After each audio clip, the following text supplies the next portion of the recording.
Good morning and welcome to another Wine Steward video. I said the Wine Steward, and yet we could also call ourselves the Spirit Steward. And right now, more precisely, specifically, the Gin Steward. This is one of our large collection of gins. I happen to like gin very much. And so along with the whiskeys and rums and such, you will find a very nice selection of gins that go all over the place in style. This one goes to another place in geography. This takes us all the way down to Australia, where Four Pillars does their thing. And Four Pillars is represented by not one but two different gins down there. One of them is based on the yuzu citrus fruit, Asian citrus fruit. So it uses a lot of the yuzu peel in there. So obviously has a vibrant citric direction, and probably a great one for gin and tonics. Haven't tried it that way yet, but I do enjoy the gin straight. These are in fact sipping quality gins. That can happen if you like gin enough, and if the gin is good enough, all you need is a little blob of ice and to sip gin straight. The good ones can be enjoyed like that, and you will know that gin thoroughly without additives like vermouth or what have you, tonic and so on. So this one here is the alternative gin from Four Pillars, and this is the olive leaf gin, just to announce that it's something that we've talked about before, carried before, but it's back. I admire this especially for its sexy texture. Yes, gin can actually have mouthfeel. Just we talk about mouthfeel and palate feel with wine.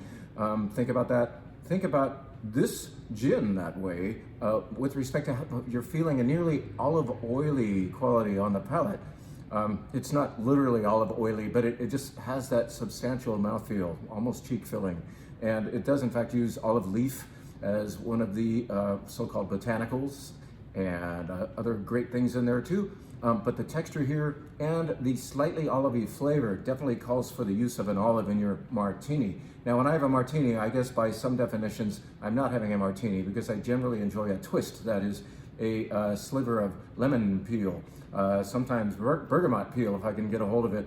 But this is certainly the gin to which an olive should be applied to enhance that delicate olive quality in this gin. So check it out. This is fantastic Australian Four Pillars olive leaf gin, back on the shelf at the the Wine Steward.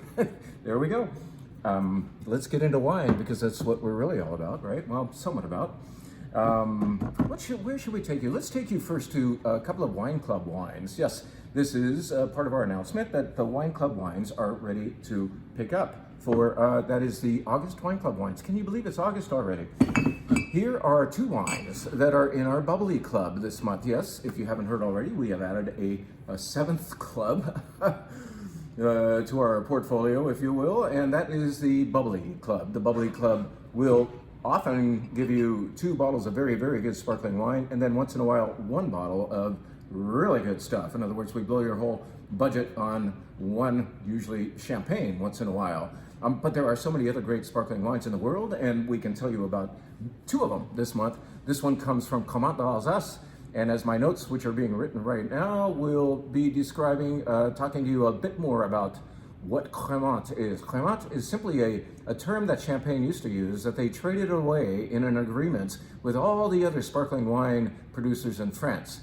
They said, we don't like your use of Méthode Champenoise on your sparkling wines that are not from Champagne. And they said, here, tell you what, you stop using that term, and we'll give you a term that we have been using called Cremant. So it was like, I don't know what everybody actually thought of the deal, but the nice thing is you have up to 10 different regions in France, and I think next door in Luxembourg, perhaps, where Cremant de wherever is being made. So you have Cremant de Limoux. Maybe you don't know where Limoux is, but it's in the southwest part of France, and it makes brilliant sparkling wine that costs a lot less than Champagne. You have Cremant de Bourgogne, in other words, Burgundy. So from Burgundy there is, yes, sparkling wine made out of the likes of Chardonnay and Pinot Noir, Aligoté and Gamay, often play in those two. And so these are sparkling wines from different famous wine regions in France, where the local grapes, in Bordeaux, you know, they're making it out of Merlot, probably. Cremant de Bordeaux and Cremant de Loire, what are they going to use there? Well, probably some Cab Franc and or Chenin Blanc and so on. Anyway, these are all regional sparkling wines. that have to be made like champagne. In other words, méthode champenoise, but they're just not going to use that term anymore. And they are, what that means is the second fermentation that creates the bubbles happens in individual bottles. It's the hard way, but it also gives you better texture. So this is, at the end of all that, Pierre Spar Cremant d'Alsace. So from Alsace, France, eastern side of France, where beautiful still wines come from, a beautiful sparkling Cremant d'Alsace. And this one is made of Pinot Blanc and a hard to pronounce grape. When you see it in writing, you're gonna say, how the hell do I say that? Is that Auxerrois? No, it's Auxerrois, something like that, Auxerrois. And Pinot Blanc are the two great players happening in this very nice Cremant d'Alsace. Cremant d'Alsace. Now, this other wine, I think I'm gonna get this open because I cannot resist. This is also featured in this month's wine club, and next month it will be featured at a wedding that I get to attend. So better like learn how to describe this a little bit better. And in fact, every one of these bottles was tasted with a vendor chosen for the wine club, but I reopen these wines or have another bottle as I'm writing the wine club notes just to inspire amazing text. Let's take a look at this. So a few turns, and we have the cage or the muselet loose. I recommend leaving the muselet on. The cage stays on. Now, if things are still a little bit slippery and the cage is not giving you enough of a grab, why not get a towel over it and open it that way, and carefully, because we want to keep those bubbles, right? Let's keep those bubbles in. Let's have a little angel sigh here. Oh, did you hear that? Probably not. Anyway, that was the correct opening of sparkling wine by gripping the muselet by itself or with a towel over it.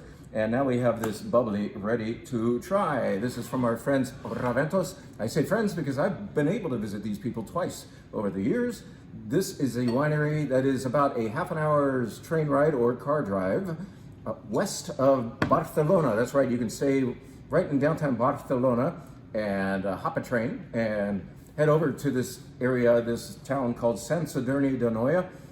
And you can head out to Raventos and other great cava producers. That's kind of like the St. Helena for cava, if you will. It's like the hub town for this wine called cava. I've been saying the word cava a lot, and yet this doesn't use the word, at least anymore. These people, Raventos, had a lot to do with the creation of the appellation called cava back in the 1800s. Raventos is a very famous and old sparkling winemaking family in the region, and so they are known for making sparkling wine a la champagne, methods champenoise. They're not going to use the term either because they're in the EU and have agreed not to, but they do a second fermentation in bottle, just like champagne, with this Raventos de Nit. Raventos has left the cava region, not physically, they haven't like packed up and left, but they've left the name behind because they believe, and I believe as well, that they make a better sparkling wine than most of the cavas you see on the grocery store shelves. This is a great example. It costs a little bit more than your typical cava, but it is worth it with beautiful elegance. And you may see that a la the label, the wine is also very slightly pink, a la the writing on my Bloom's End t-shirt here. Good job, Mary. Have you visited her up in Petaluma yet? You must go up there because she's finally put down, she's settling in one place now instead of jumping all over the Bay Area doing her pop-ups, and you can visit her. She's got wheels on the ground. She's got a trailer semi-temporarily parked outside of one-room schoolhouse on the outskirts of Petaluma. So look up Bloom's End and you will locate Mary, and she's open on Friday and Saturday to show you some of the best baked goods you will ever enjoy. Yes, you pay another dollar or two, but those who appreciate goodness in food or wine understand what they're getting for that little buy-up. Anyway, enough of a commercial about Bloom's End and Mary Denham. Back to Raventos. Actually, this wine would go beautifully with a croissant. This is going to be made of the 3 traditional grapes of the Cava, sorry, I'm saying that, wine region in the Penedès, west of Barcelona. This is going to use Paella and Macabeo and Xarel·lo, not necessarily household names, but those are the 3 typical components of a sparkling wine from this area. What is added to give it the color is a grape called Mourvèdre, or you can say Mourvèdre, or you can use the Spanish name for the grape, which is what? Class? Monastrell. Monastrell is added just to give it a little bit of color and a little more fruit. Oh my God, it's beautiful.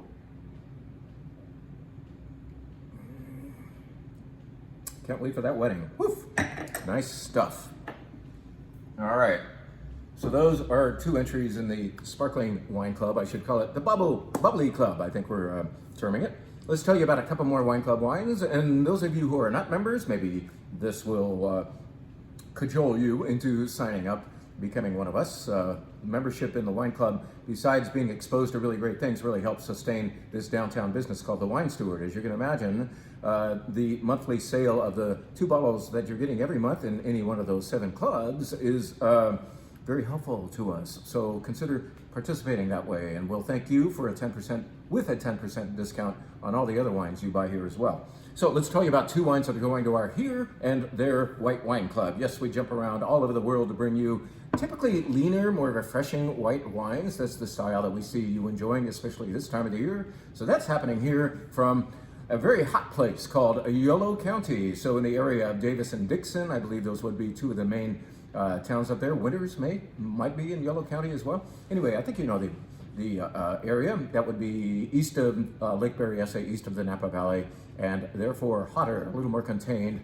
The sea air doesn't get here as much. And so you would think a white wine from here might show that heat and not a dynamic, vibrant quality. Well, this French grape called Picpoul is the answer to that heat problem in that it retains acidity very well. And Brad and Svetlana Kitsa did a very nice job of making like barely 100 cases of this Picpoul from a single vineyard in Yolo County. Vibrant, clean, no oak, good stuff. It really represents the varietal. We've had Picpoul mainly, maybe entirely, from the south of France and from nowhere else until we had this particular one. And we can say it very well emulates the lively, simply great white wines that go so well with shellfish, by the way, of the south of France. But here we are, Yolo County, good job. Another wine that does come from Europe that's going into the White Wine Club is Mestizaje. Mestizaje, you can say it with a lisp or not. Mestizaje, how about that? This is Mestizaje with a label that you might not recognize because we have in fact been giving to the Wine Club and carrying on the shelf a wine by these folks called Mestizaje. Well, this is an alternative label and an alternative blend from the exact same winery. It's a different mixture of grapes, including Merceguera, which you may have never heard of unless you've been drinking Mestizaje for years with us. But Merceguera is kind of a lost and yet recovered grape of this particular area west of Valencia. Excuse me, a cava burp. Actually, I should be telling you that they left cava behind as a name. And they had apparently no marketing department because they chose a really hard to pronounce name. This video is full of hard to pronounce names if you haven't. Anyway, Conca de Rio Anoia. Conca de Rio Anoia, which means this area around within a river bend. But you know, I mean, come on, marketing. Let's how about something more pronounceable like cava? Anyway, back to this. Back to Spain, but farther south. There is a connection between that non-cava and this wine and that Merceguera. After that, the next ingredient is in fact Xarel-lo, that weird looking and sounding grape that begins with an X. And Xarel-lo, which is often in a sparkling wine from farther north, appears here. So does Malvasia, a very fragrant grape, and so does Viognier, another fragrant grape. Just a little bit of Viogniers in there. This is lean, clean, lower alcohol, and vibrant and perfect on a hot day. Another wine that will go very, very well with shellfish, seafood of any kind. And we invite you to enjoy this white wine. Whether or not you're a White Wine Club member, we bought enough for the likes of you non-members, but we do hope you'll join up. Let's take you to 3 red wines, and then we'll stop talking club. But I want to tell you what the Curious Club is getting. The Curious Club is our entry-level club for those who are curious about what we do with the clubs without having to, without wanting to necessarily financially overcommit yet. So Curious Club is often a stepping stone into our so-called better clubs after you've tried us out with inexpensive wines and realize that we are finding you nice values that still have a sense of place and still take you all over the world and excite you with, you know, a bit of a journey. A good wine takes you somewhere, you know. This is going to take us to Rioja, Spain for a Rioja. We call wines in Europe frequently by their location, not necessarily by the grape variety. In fact, I don't think you'll find on front label or back label that this is actually made of 100% Tempranillo. But Tempranillo is the main grape of Rioja. That's what we'll be writing in our notes, just to remind you of that. And to remind myself of how nice this little inexpensive crianza That's a indication of how long the wine was aged versus a reserva, which would cost more and be frankly better, and a gran reserva cost even more and more ageable. But this is the wine that you have now, and what you will detect in a classic Rioja like this is a good amount of oak, which in this case I believe is French and American wood happening here, and then the tang of Tempranillo and also the suaveness of Tempranillo. You get some smoke, you get some tobacco, you get some plum, dark plum. It's a lot of stuff, but the wood quality, the oak, makes it all so nice and comfortable aromatically.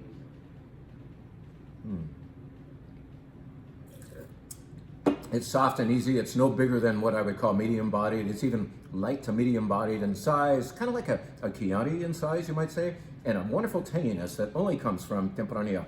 Yes, there's soft and suaveness, but a lively tanginess that's calling out for chorizo or tortilla española. By the way, I don't have another event fully planned yet, but I do think the next one might involve Eric's Paella, some other tapas, and a lot of nice Spanish wine. So keep your eye on these videos and on our emails, and you'll be hearing about that soon. All right, I must say a very, very sad goodbye to this very nice crianza in order to continue with this. What should we do now? Let's tell you about two of the wines that are going to the World Class Club. And I am especially proud of our wine finding this month in that we are giving you amazing value, I think, with respect to these two wines being jammed into your budget. Did a little bit of bargaining and got it there. So this is from a guy named Yves Couilleron. It's hard to pronounce words today. Yves Couilleron, whose first name is far easier to pronounce, so I'll just call him Yves from here on out. Yves is one of the great groundbreaking or game-changing producers, growers and producers in the Northern Rhone Valley of France. And you know what the main red grape happening up there in the Northern Rhone is? It will be Syrah all day long. And this is in fact identified as such. It doesn't say one of the fancier place names on the label, except on the back. It does say the place name, but you could have in fact its next door neighbor Saint-Joseph represented if you were just a couple miles, not even miles, I think hundreds of yards away from where this is grown in Chavanais. This is also very, very near the northernmost part of the Northern Rhone called Côte-Rôtie, and it would cost 2 or 3 times as much if it was only a few hundred yards that away as far as where the vineyards are. But in this case, it is Colline Rodanian, and I don't think you're going to see that on there, but Colline Rodanian is a name that we're learning to pronounce and using more and more often because we're seeing more of these, what you could call Côte-Rhônes of the Northern Rhone. So they're from areas that are just outside of the boundaries of those more famous place names, more expensive place names, and you often get the same damn quality. Now, you World Class Wine Club members, and those of you who love Northern Rhone wine or want to know more about it, who obtain a bottle of this, I really recommend you use this glass shape, this so-called Burgundy glass, or more specifically, this is what used to be called the Oregon Pinot Noir glass, and I think now we refer to it as the New World Pinot Noir glass. But it just makes this beautiful nose shine. And of course, maybe it doesn't show so well on the video, but this is the darkest wine we're talking about today. Northern Rhone Syrah has a beautiful deep color. It's not as intense in mouthfeel as a Syrah from Paso Robles, perhaps, but it excels in aroma. The nose is enticing. In this case, a lot of blackberry, black and blue fruit. I'm not sure what blue fruit I'm alluding to. Purple fruit too. A lot of dark fruit, let's just say that. And smoke and pepper. I think that's black pepper in this case. Maybe black and white pepper. And a little bit of the meat quality that if you age this for a while, that meat, the cured meat of like you might smell in a delicatessen, that's happening here too.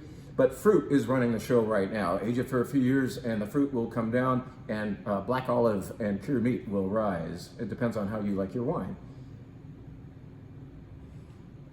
I think it's irresistible right now. Yves Couilleron makes so many different Syrahs. They are all great. He's a name to follow. I mean, it's like buying blue chip stock when you see his name on a shelf, regardless of which bottling it is by him, grab it.